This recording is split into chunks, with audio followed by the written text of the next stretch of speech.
말씀은 예루살렘이 함락된 후에 있었던 사건과 그리고 예언에 대한 말씀입니다. 먼저 예레미야는 예루살렘이 함락된 후에 느부갓네살 왕에 의해서 감옥에서 풀려나게 됩니다. 그런데 오늘 본문에는 바벨론으로 끌려가는 포로와 함께 있었다라고 이야기합니다. 학자들은 여러 가지 이야기를 합니다. 예레미야가 풀려난 후에 백성들에게 하나님의 말씀을 전하러 나갔다가 예레미야가 누군지 모르는 바벨론 군사에게 붙잡혀 포로로 끌려갔다 하기도 하고, 하여튼 어쩐 연유인지는 모르지만 예레미야는 포로 행렬에 포함되어 끌려가고 있었습니다. 하지만 예레미야를 알아본 총사령관 느부사라단은 예레미야를 풀어주며 그가 원하는 대로 행하라 하며 오히려 그에게 선물과 양식을 주어 돌려보내게 됩니다. 근데 여러분, 오늘 본문의 놀라운 사실은 바벨론의 총사령관이었던 느부사라단, 그는 이스라엘이 멸망한 이유를 너무나도 정확하게 알고 있었다는 사실입니다. 오늘 본문 3절에 보니까 여호와께서 그가 말씀하신 대로 행하셨으니 이는 너희가 여호와께 범죄하고 그의 목소리에 순종하지 아니함으로 이제 이루어졌도다. 이 일이 너희에게 임한 것이니라. 그들이 힘과 무력으로 이스라엘을 정복했는데 그들이 싸워서 너희를 정복했다라고 이야기하지 않고 하나님께서 이 전쟁을 시작하셨는데 그 이유는 바로 너희가 그 하나님의 목소리를 순종하지 아니하고 범죄하였기 때문에 이 모든 일이 이루어졌다 말하고 있다는 사실입니다.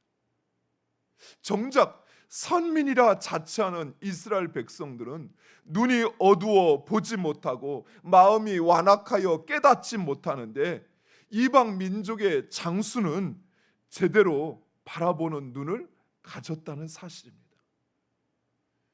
사랑하는 성도 여러분, 우리가 하나님의 말씀을 듣지 못하고 또 하나님의 뜻을 깨닫지 못하는 이유가 하나님께서 우리에게 말씀하지 않아서, 하나님께서 그 뜻을 너무 어렵게 만들어 놔서 그래서 우리가 깨닫지 못하고 듣지 못하는 것일까요? 아니라는 것입니다.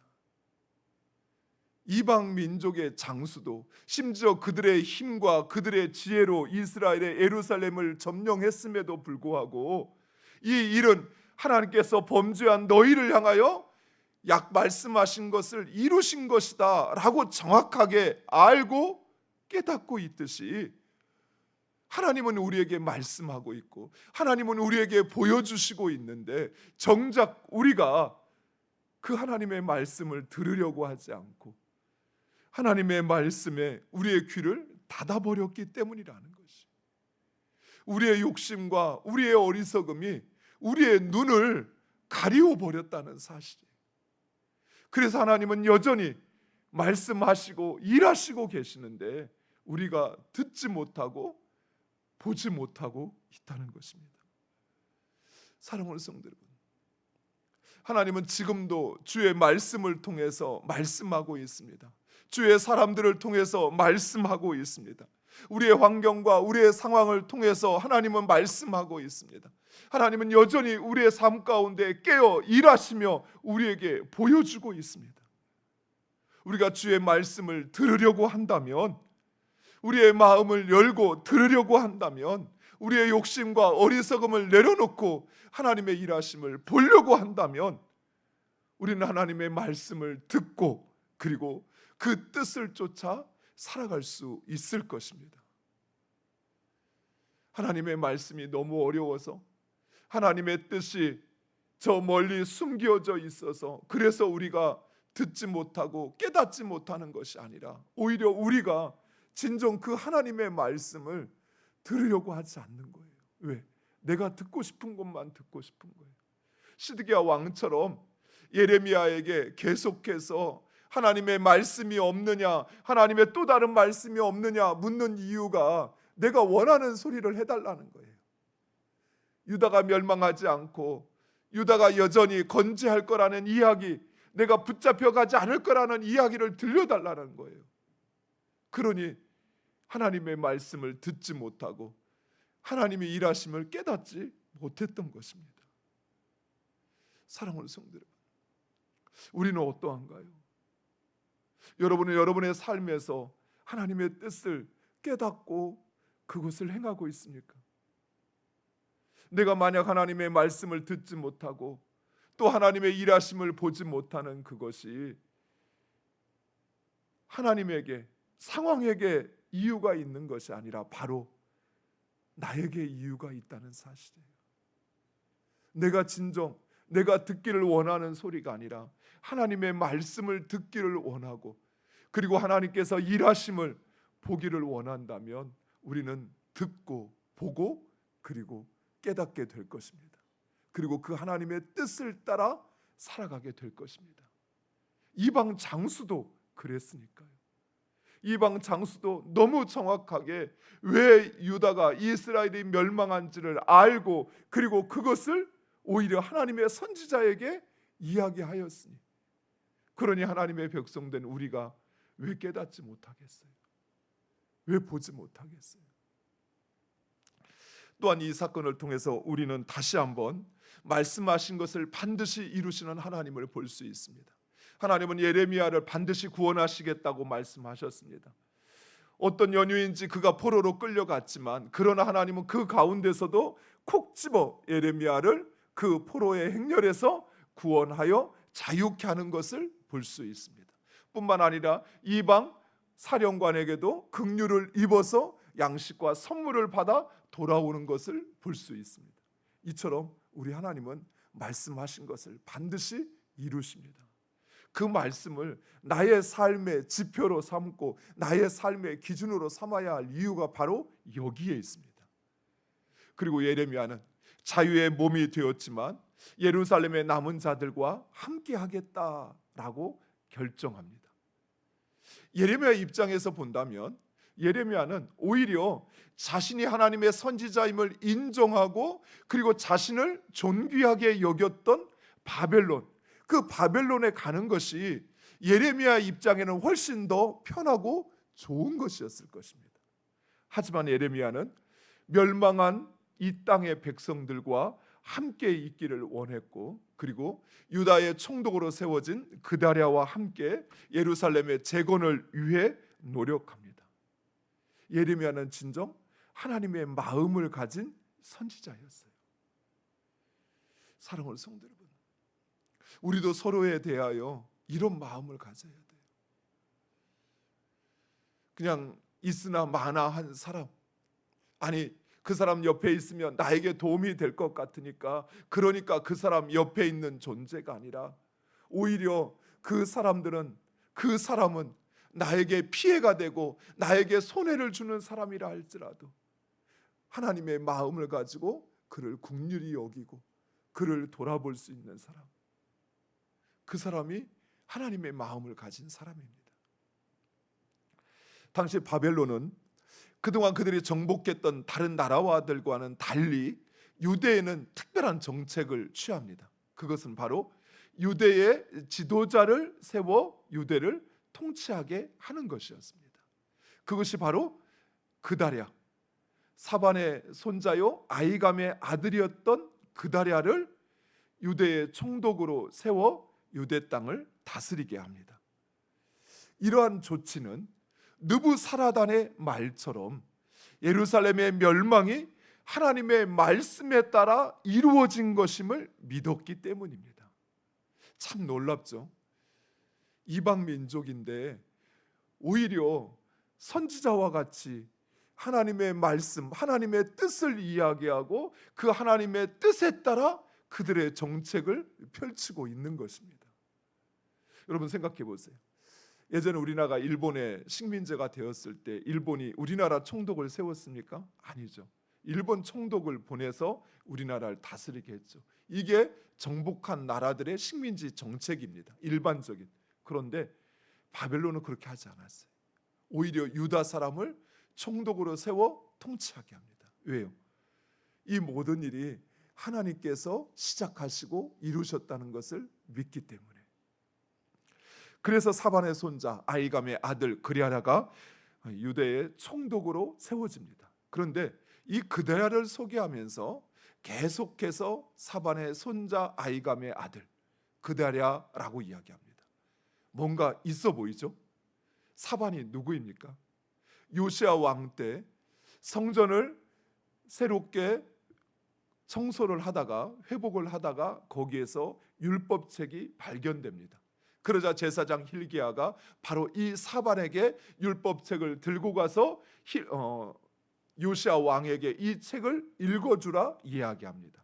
바로 요시야 왕에게 성경을 읽어주었던 서기관, 그가 바로 사반입니다. 그리고 아히감은 누구입니까? 예레미야가 이스라엘 백성을 향하여 그들에게 듣기 원치 않는 하나님의 심판의 메시지를 전하자 백성들이 예레미야를 죽이려고 합니다.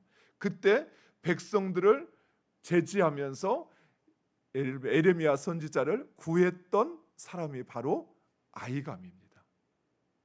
바로 그 아히감의 아들 그다랴 역시 의로운 사람으로서 예레미야를 통해 선포되어지는 하나님의 말씀을 믿었습니다. 사랑하는 성도 여러분, 이처럼 믿음의 계보는 이어집니다. 우리의 신앙이 우리의 자녀에게, 그리고 우리의 자녀의 신앙이 우리의 손자에게 이어지는, 우리는 이런 훌륭한 믿음의 전통을 세워야 합니다. 오직 하나님만을 경외하며 그 하나님의 말씀을 생명처럼 여기며 선하고 복된 일이라면 자원하여 솔선하는 믿음의 좋은 전통을 여러분 가정 위에 세우셔야 돼요. 여러분 한번 보세요. 여러분의 말로써 자녀들에게 이렇게 살라, 너희 믿어라, 예수 믿어야 된다 라고 말하는 게 아니라 여러분의 삶으로 보여주셔야 돼요. 예수를 믿는 것이 얼마나 행복하고 기쁜 일인지. 제가 예전에도 한번 언젠가 했던 이야기인데, 저희 아버지가 신앙생활 안 할 때 어머니가 교회만 갔다 오면 막 불평을 해요. 막 이랬고 막 누구는 이렇고 누구는 이렇고, 그러면 신앙생활 안 하지 않던 아버지가 그 이야기를 듣고 있다가 딱 한마디예요. 그런 교회 왜 다녀? 말로는 예수 믿는다고 하지만 정작 삶에서는 믿지 않는 사람들에게 전혀 본이 되지 않았던 거예요. 우리 자녀들이 있잖아요. 부모님의 신앙에 대해서 이렇다 저렇다 말하지 않을 뿐이지 정말 객관적으로 보고 있어요. 정말 제대로 부모의 신앙을 보고 그리고 그것을 따라하게 되어 있는 것입니다. 나는 안 하지만, 엄마는 못하지만, 아빠는 못하지만 니네는 잘해야 된다 훈계할 수 있어요. 그러나 그 아이들이 그 훈계를 듣고 삶을 바꾸지는 않는다는 거예요. 근데 내 삶으로 살아보세요. 교회만 갔다 오면 왠지 모를 행복감과 기쁨과 막 교회에서 행하였던 즐거운 일들을 막 가정에서 쏟아내기 시작해요. 친구들을 만나면 내가 신앙생활을 하면서 그렇게 기쁘고 감사한 일들을 막 주변 사람들에게 이야기한다고 생각해 보세요. 그러면 그들이 대체 쟤는 뭐 때문에 저렇게 즐겁고 행복할까? 왜 제가 다니는 교회는 왜 저렇게 행복할까라고 하는 것에 대하여 관심을 갖고 궁금증을 갖지 않겠습니까? 그런데 교회 다닌다고는 하는데 평생 가도 교회에 대한 이야기를 한 번도 하지를 않아요. 예수를 믿는다고 하는데 그 예수가 좋은지 나쁜지 어떤지 한 번도 이야기하지 않아요. 그런 예수를 그 주변 사람들이 어떻게 믿을 수 있겠습니까? 사랑하는 성도 여러분, 무엇보다도 우리의 자녀들에게 우리의 신앙이 이어지고 그들이 진정 믿음의 사람으로 살기를 원한다면 우리가 먼저 그렇게 살아야 돼요. 오직 하나님을 경외하며 하나님의 말씀이라면 내 생명보다 더 소중히 여기고 그 말씀을 지키려고 하는 부모, 겉으로는 엄마는 교회에 미쳤어, 엄마는 그냥 교회만 가면 부모 참 우리들은 생각도 안 하는 것 같아 라고 말할지라도, 그러나 자녀들은 그 신앙이 진리라고 하는 것을 엄마를 통해서 부모를 통해서 보게 되는 것입니다. 무엇보다도 사랑하는 성도 여러분, 여러분의 가정이, 여러분의 가문이 그런 좋은 전통으로 세워지셔야 돼요. 선한 일이고 좋은 일이라고 한다면, 하나님의 나라를 위한 일이라고 한다면 내가 먼저 발벗고 나서고 없지만 그것을 나누어 주는 것, 그 부모의 신앙이 자녀에게 이어지는 것입니다. 저 역시도 그랬어요.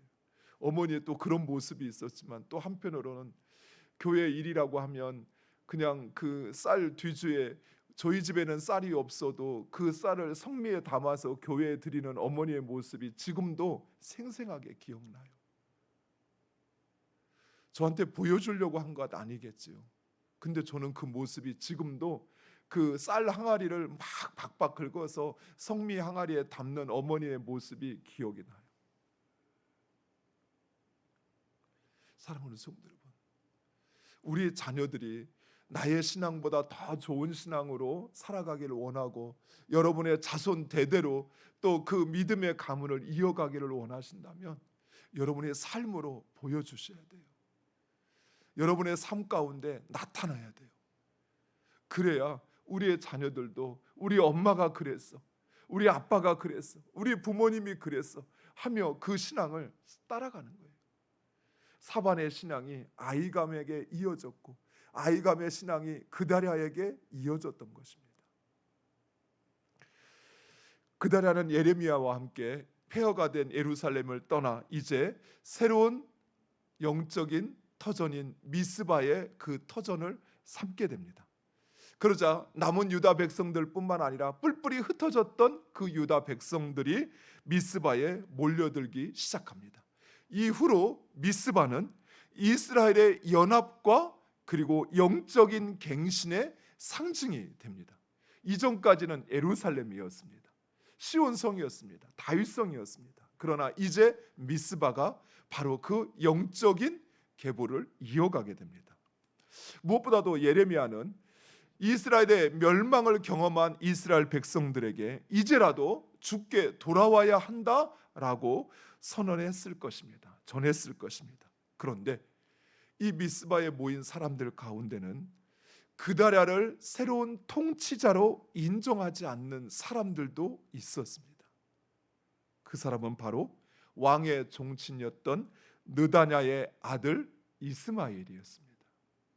이 이스마엘은 왕의 종친으로서 다윗 가문의 후손이었습니다. 그런데 그는 암몬 왕 바알리스와 손을 잡고 그다랴를 통치자로, 유대의 총독으로 인정하지 않고 그를 죽이려 했던 것입니다.